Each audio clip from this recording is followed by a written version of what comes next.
विद्यार्थियों, हमारा पाठ सरकार क्या है और सामाजिक एवं राजनीतिक जीवन का ये पाठ है।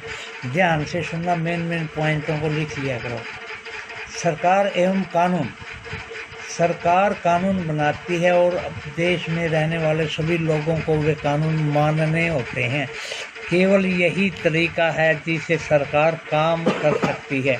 सरकार के पास जैसे कानून बनाने की ताकत होती है, वैसे ही यह ताकत भी होती है कि लोगों को कानून मानने के लिए बाध्य करें। उदाहरण के लिए एक कानून है कि गाड़ी चलाने वाले के पास लाइसेंस होना चाहिए।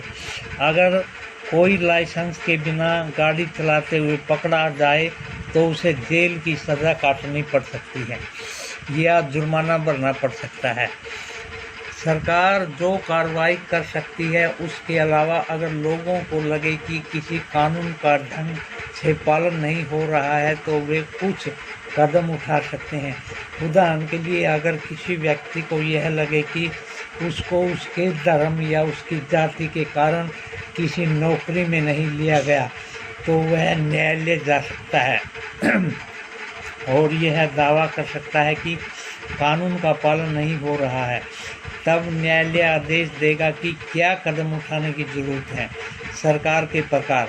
सरकार को निर्णय लेने के लिए और कानूनों का पालन करवाने यानी बाध्य करने के लिए शक्ति कौन देता है।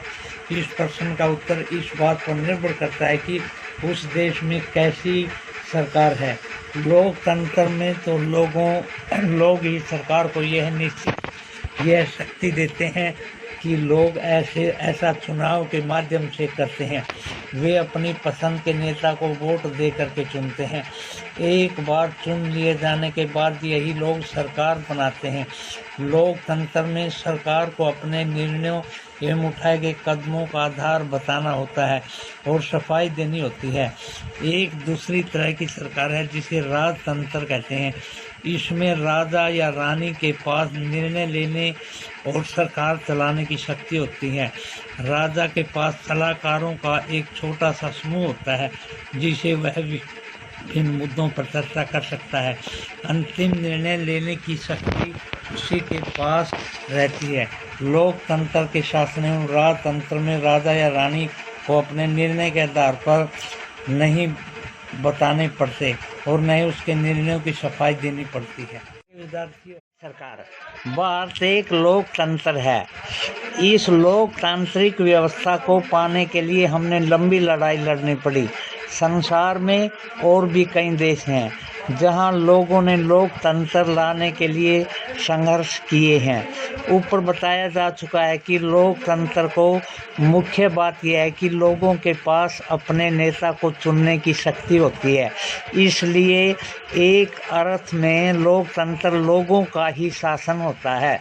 लोकतंत्र में मूलभूत विचार यह है कि लोग नियमों को बनाने के लिए भागीदार बनकर खुद ही शासन करें। आज के समय में लोकतांत्रिक सरकार को प्राय प्रतिनिधि लोकतंत्र कहते हैं। प्रतिनिधि लोकतंत्र में लोग सीधे भाग नहीं लेते बल्कि चुनाव की प्रक्रिया द्वारा अपने प्रतिनिधि को चुनते हैं। ये प्रतिनिधि सरकार